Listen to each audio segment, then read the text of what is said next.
Bem-vindo ao Direito em Ação, seu programa irreverente e genial de direito. Nós hoje estamos com o doutor Cristiano Elderson, que vai falar sobre os desafios do direito minerário, principalmente para os advogados que advogam para pequenas mineradoras, né, Paulo? Isso aí. Boa tarde, pessoal. Eu queria primeiramente agradecer o Cristiano por ter nos honrado com a presença aqui hoje, por ter disponibilizado o tempo para participar do programa. E já começar com aquela pergunta de quem não entende nada do assunto. Direito minerário, ele cuida do quê? Boa tarde, tudo bom? Boa tarde. Flávio, Paula, tudo bem? Pois é, o direito minerário cuida do direito de se trabalhar com a mineração, né? Que hoje é uma das principais fontes de renda do estado de Minas e que gera muito emprego. E às vezes é muito mal visto, porque as pessoas sempre acham assim, olha, a mineradora está destruindo o meio ambiente, está destruindo isso, está destruindo aquilo, mas a gente tem que pensar o seguinte, todas as estradas são construídas com produto da mineração, tudo aquilo que a gente tem, e é uma das maiores riquezas do nosso país. O que tem que ser feito, e o que é feito, que a gente abrange no direito minerário, é que o Estado procura garantir que isso seja produzido de uma forma coerente, limpa, sem destruir o meio ambiente, que já foi muito destruído. E a gente luta para que as empresas consigam trabalhar, inclusive elas são muito fiscalizadas hoje em dia, eu acho isso positivo, e tem uma dificuldade muito grande, são penalizadas e tudo, e tem que ir trabalhar, e eu trabalho com empresas que, graças a Deus, procuram cumprir tudo para conseguir seu licenciamento. Todas as etapas. Eu tenho muito orgulho de trabalhar com isso, porque tem gente que fala assim, quando alguém te pergunta, você trabalha no quê? Você faz o quê? Eu falo, olha, eu advogo para mineradoras, né? Advogo para empresas e tal. E quando vem o assunto mineradora, eu tive há pouco tempo num balneário e a pessoa virou para mim e falou assim, mas você trabalha destruindo, para destruir isso tudo que está aqui. É igual o advogado criminalista, que é o cara que trabalha com bandido, o O advogado de direito minerário é o cara que trabalha para o bandido. Interessante que é o seguinte, o mundo todo ele depende da mineradora, porque, por exemplo, bateria de automóvel depende da extração de lítio hoje. O aço dos veículos automotores depende da mineração de ferro. Então, além do que você falou aí, muito bem pontuado, que gera uma enormidade de empregos, todo o fluxo econômico depende da atividade minerária. E ela é bem regulada. E eu faço ideia do sofrimento que é para advogado, porque a atividade minerária sofre várias regulamentações que não são concentradas no mesmo órgão. Você tem que atuar junto à Agência Nacional de Mineração, junto à Agência Nacional do Meio Ambiente e junto aos poderes locais. Como é que funciona esse emaranhado de norma, principalmente para um advogado que advoga por minerações pequenas, que para Vale, para grandes mineradoras, eles têm o poder de chegar e ditar regra. Mas e as pequenas, como é que ficam nisso? A gente encontra muita dificuldade. Inclusive tem um jogo de empurra, né? Porque a norma muda no meio. Então, às vezes quem fazia fiscalização era a ANM, aí foi subdividido, foi para uma outra, regionalizou, e aí depois volta. Inclusive eu tenho mandado de segurança que a gente conseguiu eliminar exatamente por isso. Porque apesar de ter o parecer positivo, apesar de ter tudo positivo, com essa mudança de estrutura de um órgão para o outro ficou parado. É aí o que você está falando. As pessoas confundem porque às vezes eu me pego pensando assim, como que essas empresas grandes têm tanta facilidade que às vezes você vê minerando em área de nascente, que é inconcebível, em área de sítio arqueológico. A gente trabalha com profissionais que fazem todo um levantamento e a gente apresenta esses laudos e, assim, é muito fiscalizado. E a gente encontra dificuldade. E não raramente a gente tem que judicializar. Aí que vem o papel do advogado. Porque esse procedimento administrativo, ele é levado por outros profissionais. Você tem pessoas que trabalham, né, com o direito ambiental Nos relatórios, de impacto, com engenheiros ambientais, que são especializados nisso. A gente entra quando? Quando deu errado. né? Quando o processo está parado, quando a empresa precisa de trabalhar, precisa de funcionar e está ali com um problema que a gente entra para tentar solucionar aquilo ali. E não é fácil também. Não é fácil você conseguir uma liminar hoje em dia, até porque, assim como no direito penal, o juiz, eu acho, fica até com medo de dar uma liminar. Porque quando ele dá uma liminar a favor de uma mineração, ou quando, por exemplo, concede um habeas corpus soltando alguém, e ele erra, e se existiu algum problema ali, vem todo mundo em cima. Fica parecendo que o erro, ele superou todos os outros acertos. Então é muito mais fácil negar do que conceder. Só que quando não concede, a empresa pode quase fechar as portas. Hoje acho toda uma militância, que é o que você bem observou, da atividade ambiental, que quase criminaliza a atividade minerária, né? E a gente tem que lembrar que a atividade minerária, ela vai desde a atividade garimpeira, da lavra garimpeira, até os grandes empreendimentos que tem grandes mineradoras que têm um fluxo de dinheiro praticamente ilimitado para comprar laudo. Comprar laudo, que eu falo, é fazer laudo na Alemanha e outros, isso tudo. E tem uma atividade garimpeira que está associada até ao descobrimento do Brasil de pessoas completamente desassistidas, né? Esses desassistidos, como é que eles fazem? Eles são penalizados, porque às vezes você vê o garimpeiro batendo uma bateia no riacho lá atrás da casa dele e chega a polícia ambiental e já prega o ferro no sujeito, né? E como é que funciona isso? Olha, eu advoguei há mais tempo para uma cooperativa de garimpo e eles conseguiram comprovar a viabilidade. Tem que fazer um estudo de viabilidade, de exploração do terreno e tal. E a gente conseguiu fazer o levantamento e tal.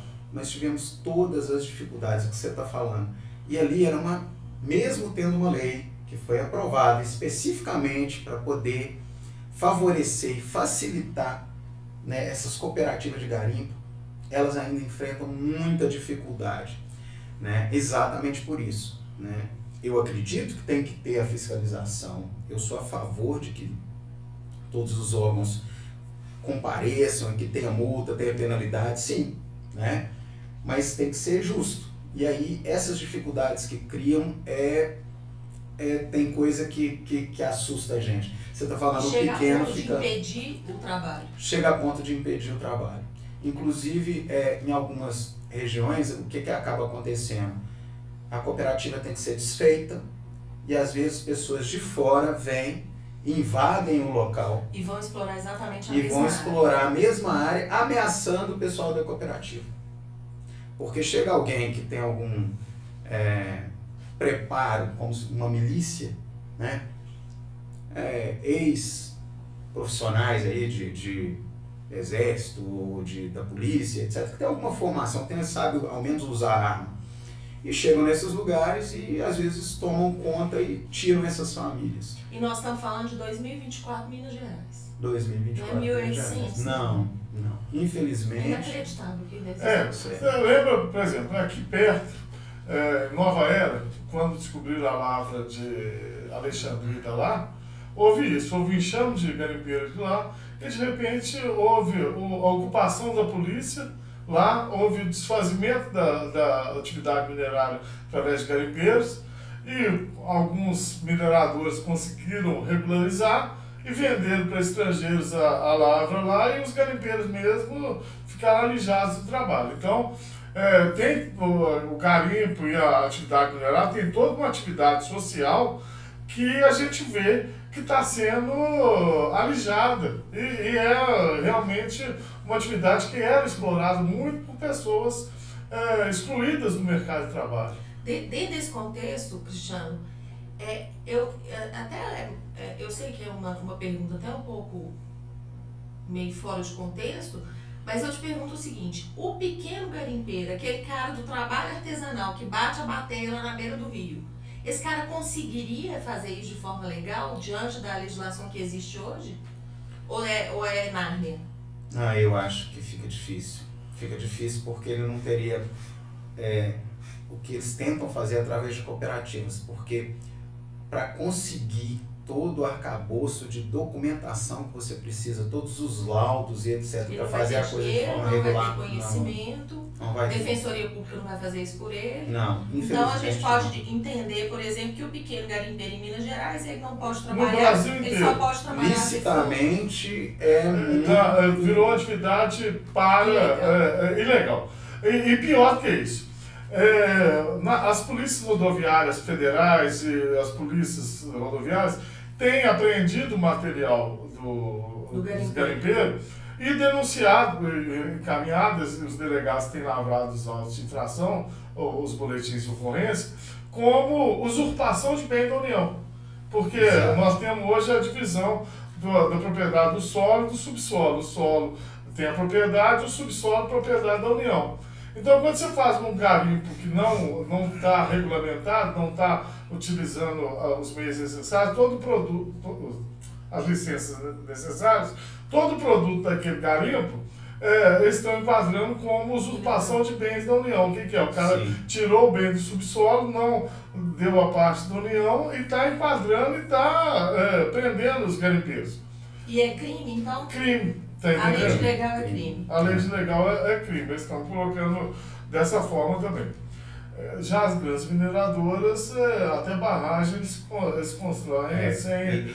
Esse ponto que eu fico assim, falo assim, gente, eu acho que se eu advogasse para uma grande mineradora, eu ia ter muita facilidade, porque eles conseguem... a gente luta tanto que a gente consegue. Mas a gente olha assim e fala assim, tem coisa aí que é estranha. Não é possível. Você viu o caso, por exemplo. Só esse ponto que você falou, só voltando aí para te falar uma coisa interessante. Uma das mineradoras que eu trabalho, ela foi multada por ter vendido mais do que teria a cota anual, né? Então ela vendeu não sei quantas toneladas a mais. Aí veio a multa. Uma multa absurda, porque exatamente por causa da burocracia do processo ficar parado, de já ter a licença, mas ela não ter sido publicada, eles foram penalizados. Aí veio uma multa absurda. E a União veio cobrando, não o imposto que deveria ter sido pago, mas como se a União tivesse vendido aquele material. Porque o prejuízo da União não é pela venda do material, porque o material pertence à União, mas o que as mineradoras pagam é imposto. Isso. Né? Então ela vende e paga o imposto. Então o prejuízo da União quando é vendido a mais, é tirado a mais, é o percentual sobre aquilo ali. E essa empresa pagou todo o imposto. E mesmo assim recebe a multa. Então a gente vê, eu queria mostrar esse lado, vocês estão permitindo, eu acho muito bacana, porque eu acho que assim, eu sou ativista a favor da natureza, das nascentes, de tudo isso. Só que as pessoas têm que entender que isso não é contra, né? É um processo de desenvolvimento que gera emprego e que pode ser feito em consonância, né? De acordo ali com a natureza, levando tudo isso em conta. Inclusive uma mineradora ela pode proteger o meio em volta, até porque ela tem, né? Porque se tiver qualquer coisa em volta, ela tem a responsabilidade muito grande sobre aquela área. E hoje em dia tem áreas de compensação, que também é muito legal. Quer dizer, se você está devastando uma área, você vai ter que ter uma outra área, né, no mesmo bioma, quer dizer, numa área que tenha os mesmos animais, etc., preservando. E acabou a mineração, aí também você tem que entregar, restituir aquilo ali. Então, e quando você restitui, você tem que fazer a reparação ambiental para ter o mesmo uso de antes. Então, por exemplo, eu tenho a mineração que estou cavando a Serra do Curral através de Sabará. Por Sabará. Em tese, eu teria que entregar aquela área de uma forma útil. Né? Você acompanhou o caso lá da Serra do Curral? Né? E que é mais ou menos o que você está falando aqui. Salta uma liminar do Estado falando que pode minerar, aí vem uma liminar federal falando que não pode, aí o fiscal do municipal vai lá e autua a empresa falando que ela não podia fazer, aí o Ministério Público fala, não, a empresa não pode deixar a área do jeito que está, e aí? E os caras fazem o quê? E a mineração lá é pequena, não é uma mineração da estrutura da Vale e tal, que o que acontece? Às vezes tudo é uma empresa que movimenta muito dinheiro e tal, mas é só uma empresa que só tem aquela fonte de renda. E parou a empresa, morre a empresa. E aí, como é que... O que o advogado pode fazer para esses caras nessa hora? Nessa hora a gente entra com mandado de segurança, né? E tenta manter a empresa funcionando. Mas igual você falou, às vezes tem ordens conflitantes. Eu tenho um problema, hoje no estado de Minas está acontecendo um problema muito grave, que é o seguinte, a falta de pessoal para poder analisar os processos dentro dos órgãos de fiscalização. Então a Secretaria de Meio Ambiente, eu entendo até que ela tem boa vontade, mas não tem pessoal. O estado de Minas está sucateado nesse ponto. Então, quase... Isso é um pessoal técnico. Técnico. Não pode ser qualquer um. Vai ter concurso agora para a ANM, porque tem uma carência muito grande de pessoal. E quando você conversa com os servidores, você vê o seguinte, eles estão num processo quase que desumano, realmente. Quando a gente entra com alguma medida, você sabe que o seu processo vai passar na frente do de todo mundo. Mas ele tem que realmente estar numa situação grave, porque é quase que a única forma de você conseguir um atendimento, de você conseguir o seu licenciamento. É entrando com alguma medida judicial. Você analisa qual é melhor e às vezes mais de uma. Eu tenho uma medida judicial que eu consegui eliminar, tenho parecer positivo do Ministério Público, foi dado prazo para cumprir e eles não conseguiram cumprir. E aí quando você conversa, você vai ver que é o seguinte, existe uma carência muito grande. Só que aí o Estado, ele arrecada com isso, é uma fortuna que ele arrecada com mineração. E ele tem que dar o subsídio para que a gente consiga continuar trabalhando. Né? Ele tem que proporcionar isso. Então, existe essa falta, precisa de ter pessoal para dar andamento nesses processos. Porque às vezes está tudo em dia. E às vezes você tem até um relatório dizendo que aquela questão é urgente, é emergencial, mas você não tem um andamento, porque você tem um funcionário, às vezes, que tem uma sobrecarga absurda de processo. Então, a gente está vivendo uma situação hoje muito difícil. Muito difícil. Isso que o Marzano falou, Fora que acontece todo dia. o Código Minerário é de 1980, por aí, não é isso? Ou é anterior? Anterior. É anterior. Então, a legislação também, nós fizemos um programa outro dia aqui que estavam institutos de servidão que são colocados para mineração, que estão completamente desatualizados. As rotinas da ANM e outros tipos de rotinas... Você chama de desatualizado, eu chamo de errado.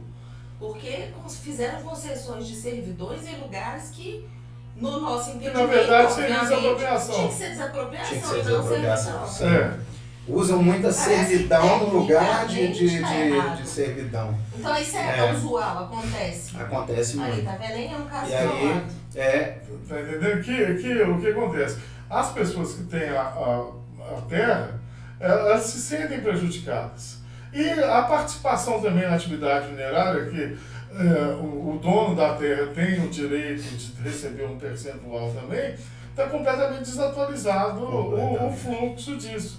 Então precisava de uma revisão disso, de um aperfeiçoamento, vamos colocar assim, de um adequamento à nova Constituição, aos novos princípios do contraditório, da ampla defesa e outros meios processuais da nova Constituição, porque os que tem essa são completamente teratológicos, né? Por um lado e para o outro, né? Tanto da autorização quanto da negativa da autoridade.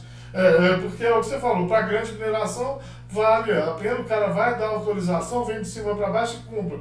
Para a pequena também vem a negativa e eu sei que se vire. Então é feito de uma forma muito difícil.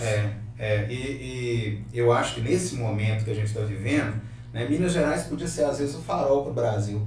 Porque eu acho que assim, né, nosso nome já diz, Minas Gerais.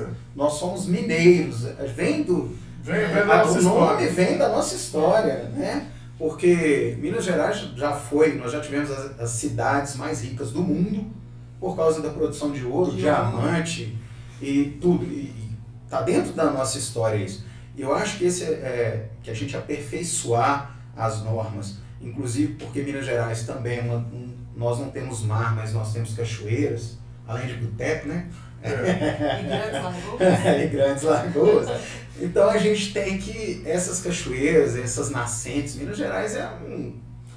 E fora o prejuízo que é dado à atividade de mineração, por exemplo, não sei se é verdade, mas existe um comentário de que determinados países importam minério de ferro brasileiro para fazer aterro. Por quê? Porque chega lá, eles relavam o minério, retiram outros minerais que são mais valiosos, às vezes ouro, às vezes outro mineral raro, e o minério de ferro mesmo sai de graça.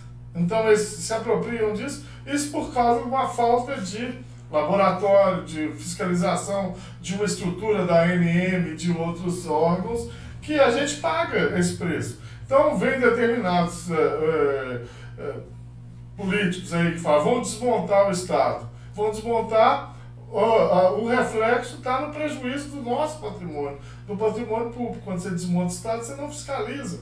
E a atividade empresarial, ela segue a lei, mas segue a lei maximizando os lucros. Então o comprador vai ver lá, se eu posso comprar um minério de ferro bruto, e nele vem, para cada tonelada, vem 3 gramas de ouro, e a 3 gramas de ouro dá R$900, eu pago R$700 a tonelada do minério de ferro, eu vou importar quantas toneladas de minério de ferro der conta de tirar.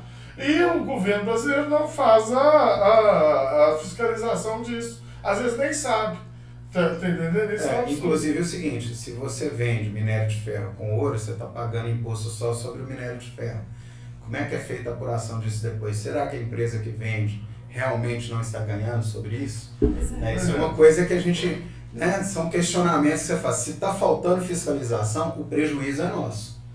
Porque se falta pessoal para poder olhar, você coloca uma lupa em cima dos pequenos, culpabiliza alguém, porque no Brasil a coisa que se faz é isso, Você tira dos grandes aí, os chefes das grandes máfias aí, etc., às vezes estão lá dentro das maiores casas do país e não respondem a nada. Enquanto o aviãozinho que está ali, que é da favela, que leva alguma coisa, ele está sempre pago. Então, nesse mesmo termo, a gente fica sentindo o seguinte, e aí, como que é? Será que isso é um método ou isso é feito de propósito? Porque de vez em quando eu me pergunto isso. Será que é feito de propósito? Porque será que essas empresas, Minas Gerais, historicamente, a gente sempre foi assolapado, a gente sempre foi roubado. Nós temos a história o do ouro daqui é pra lá de graça. Não é de hoje. Não é de hoje. Não é de hoje que a atividade de mineração...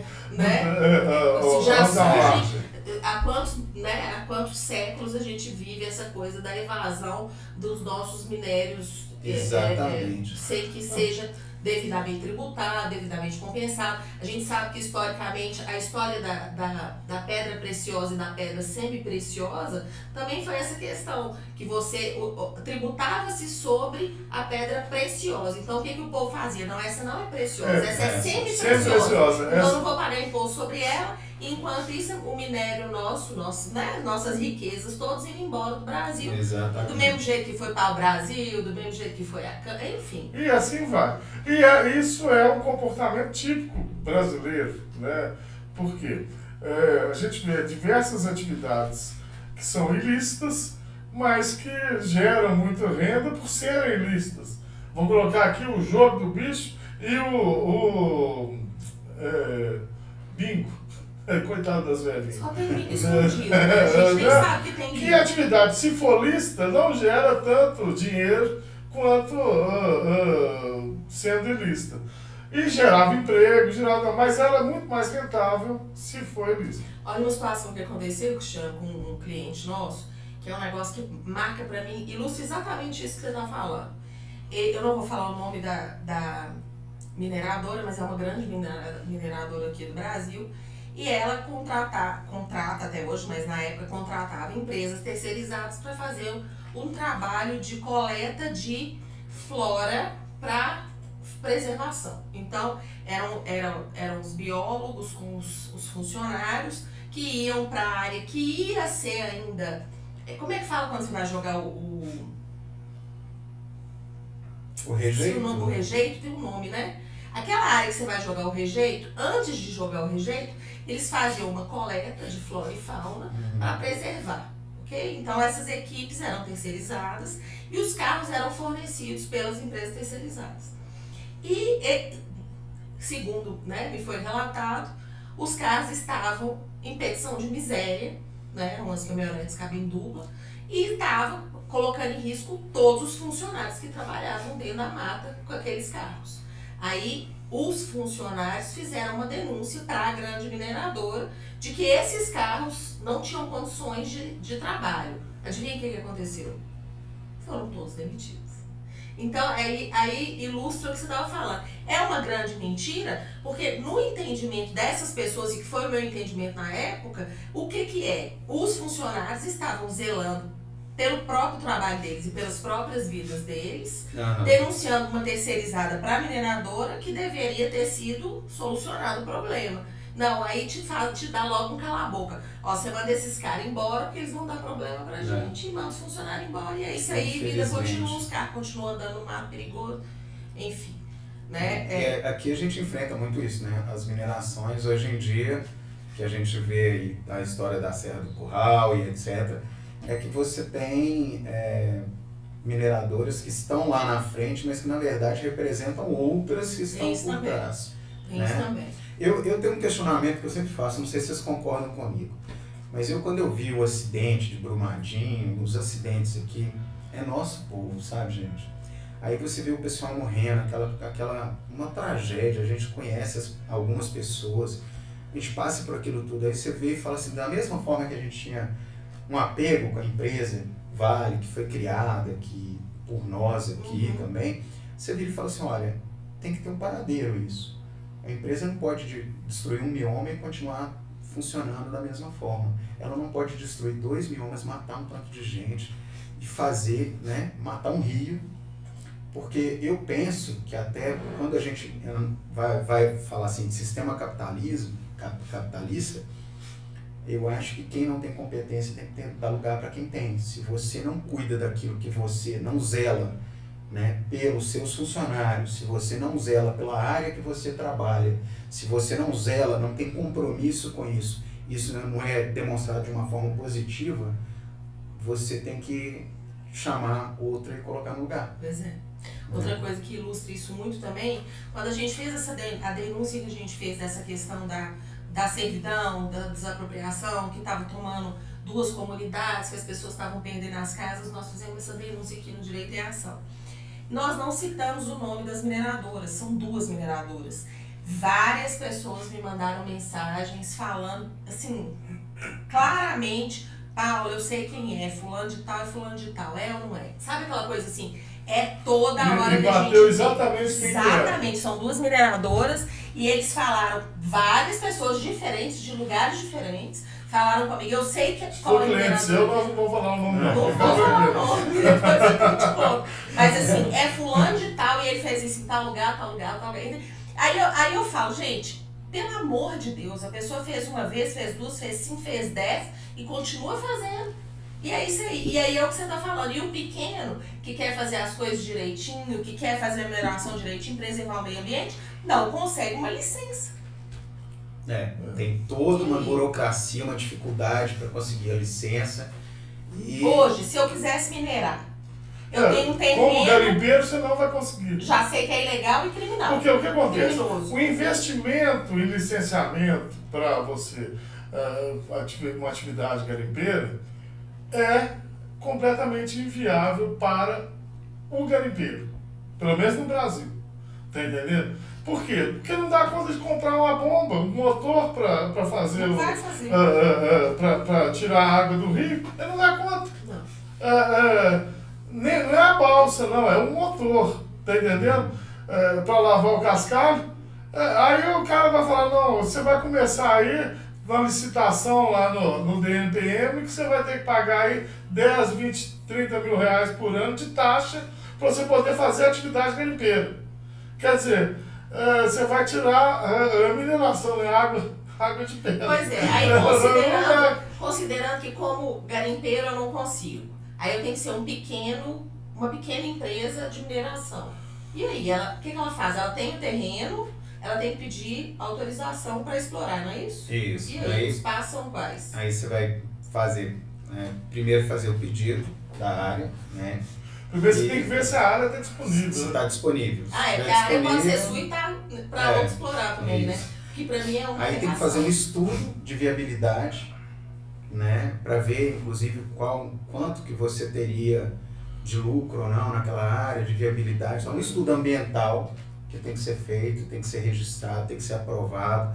Aí é feita a vistoria. Quer dizer, e cada um desses processos envolve um profissional específico, com laudo específico. E aí você vai conseguir só na Agência Nacional de Mineração. Você vai conseguir por um prazo específico, você tem que apresentar relatórios e pagar taxas.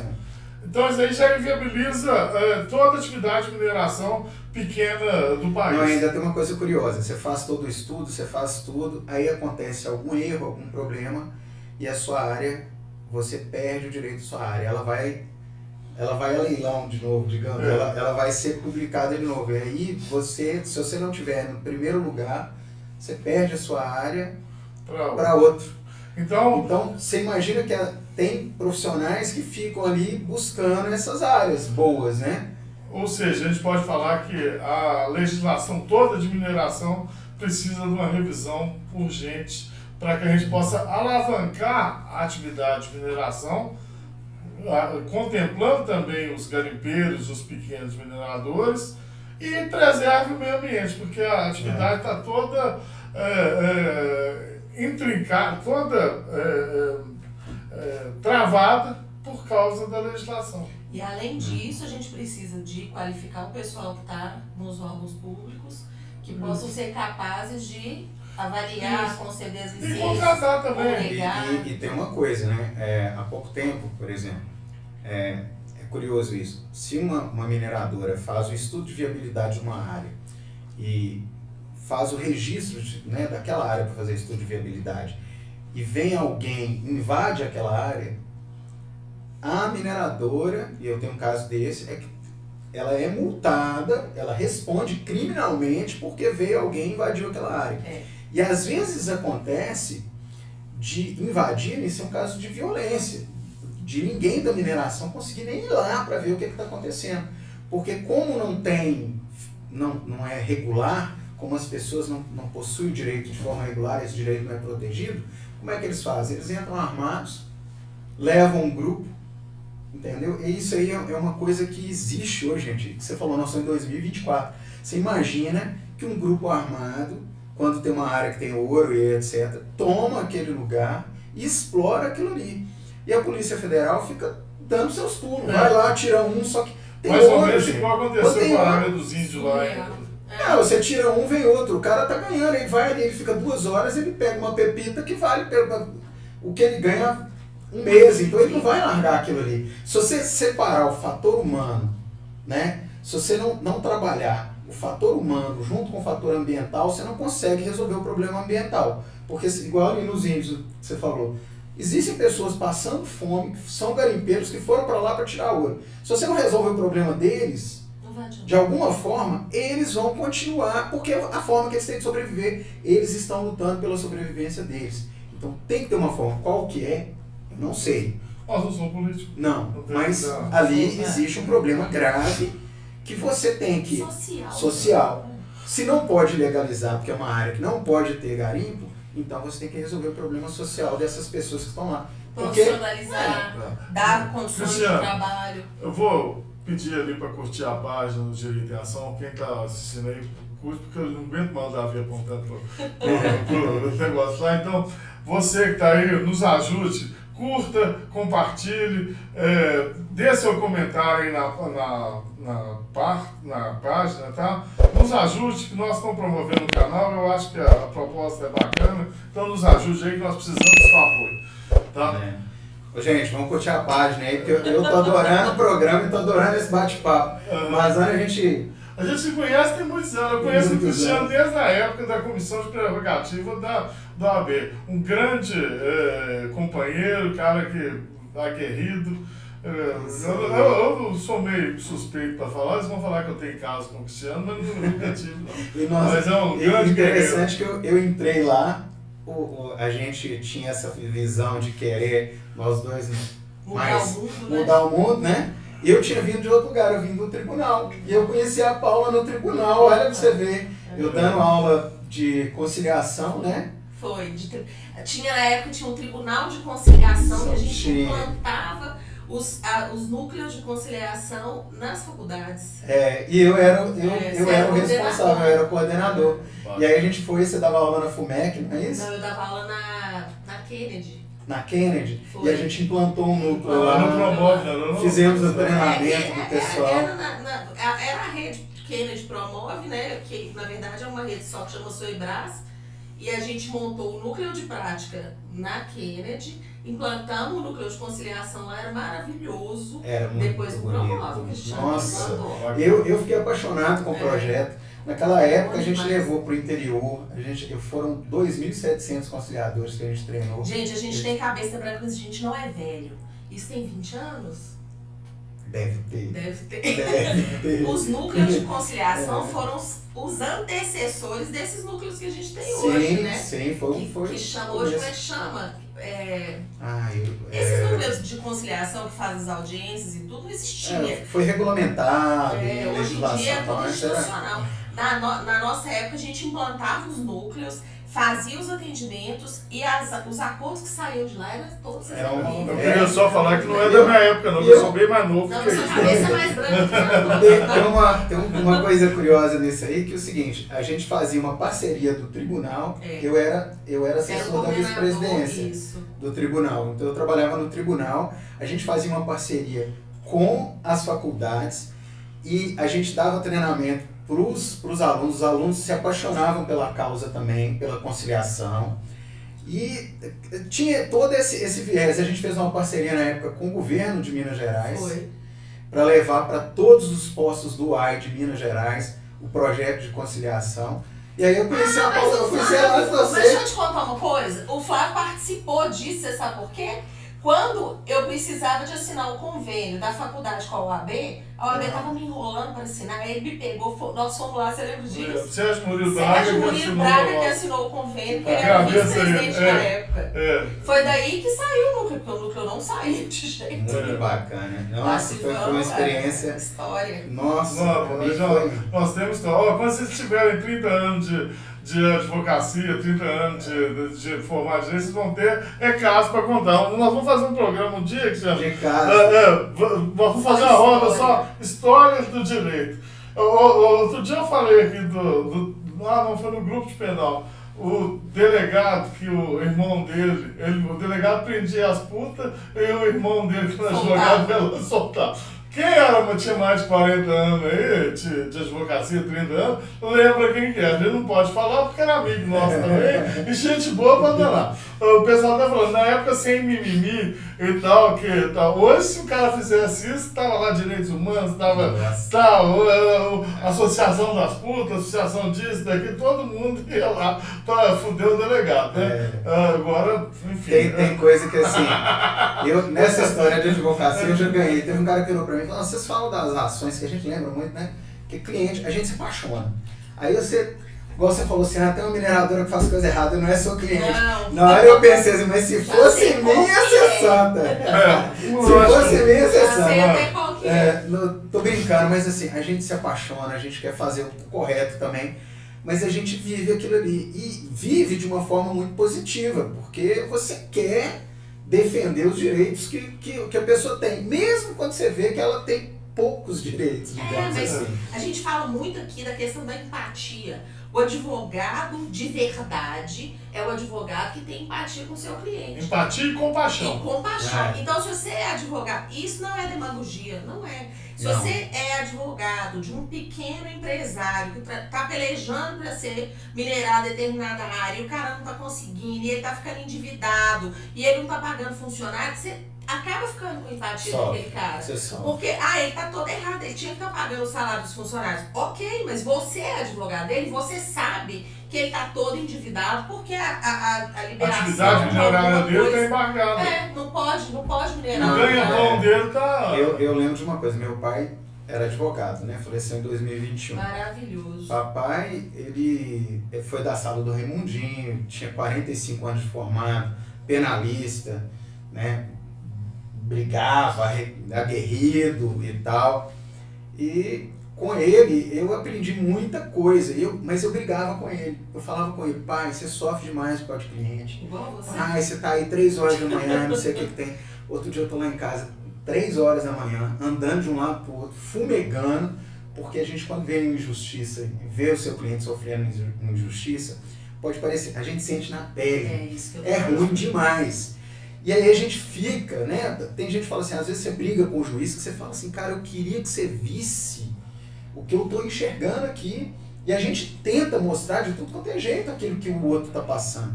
E eu tava lá de madrugada, andando para um lado para o outro, até para um caso de família.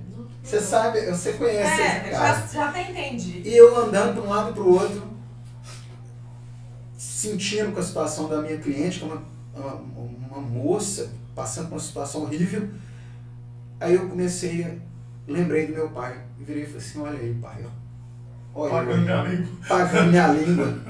E me deu uma sensação boa que eu herdei dele essa profissão. E herdei dele essa paixão por essas coisas assim. Eu sou muito menos brigão do que meu pai, né? Meu pai já sofreu atentado, atiraram dentro da minha casa. Ele na época sentiu falta de apoio da OAB, né? Infelizmente existe um histórico de abandono do advogado, principalmente em situações muito difíceis aqui. Engraçado que nada mudou, né? Nada mudou, né? E apesar de você ver, meu pai veio da Federal, de um grupo de advogados seletos e tal, mas existe uma tendência do advogado de abandonar o outro, né? O que a gente lutou lá, né, Flávio? Até para penalizar as autoridades que faziam uma coisa mais efetiva, a gente tentou a favor do advogado. Mas a conclusão que eu cheguei é que a OAB não está aí para ajudar o advogado. A OAB está aí para conter o comportamento do advogado. É um resquício da ditadura que até hoje não houve nenhum presidente que modificou esse tipo de comportamento intrínseco da OAB. A OAB serve como órgão de contenção do comportamento dos advogados para que os advogados sejam mais dóceis. É como uma controladora. Isso. E não como um órgão fomentador da atividade de advogado, para que o advogado realmente se torne o indivíduo indispensável à administração da justiça que está na Constituição Federal.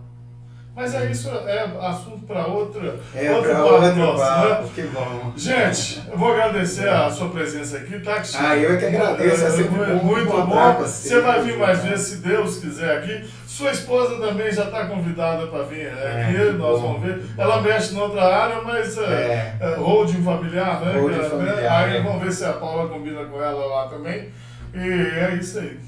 É isso aí, então, Cris, muito obrigada. Agora, foi um prazer te receber. Cabelo branco, né? Você falou 20 anos, eu tô aqui todo de cabelo branco. Você sabe o que não sai da minha cabeça? O dia que nós estávamos lá no negócio do PEC, da OAB, e os 2 meninos do Cristiano, tinha um ano cada um, andando de skate, que caiu, subiu um galo. O galo era maior que a testa do menino. Todo mundo apavorado. Que a gente não Porque tem 2 filhos gêmeos. Menino lindo, parece comigo, os dois. Igual. Não, mas lindo.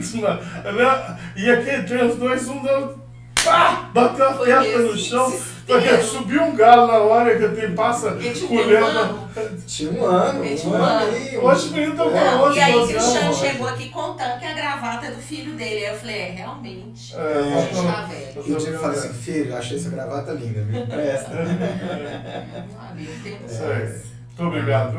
Eu que agradeço, é sempre bom encontrar com vocês. E a gente tá junto, né?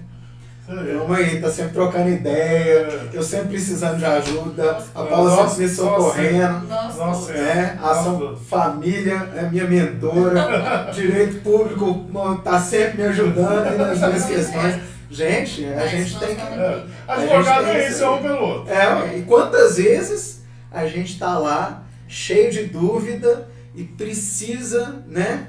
Porque às vezes você acha que sabe, mas ali No pulo do gato, no às vezes, pulo do gato ali a gente tá junto, é sempre É importante. bom demais. É isso aí. Isso aí. Agradeço a vocês muito. Bom Muito. demais. É um prazer, obrigada.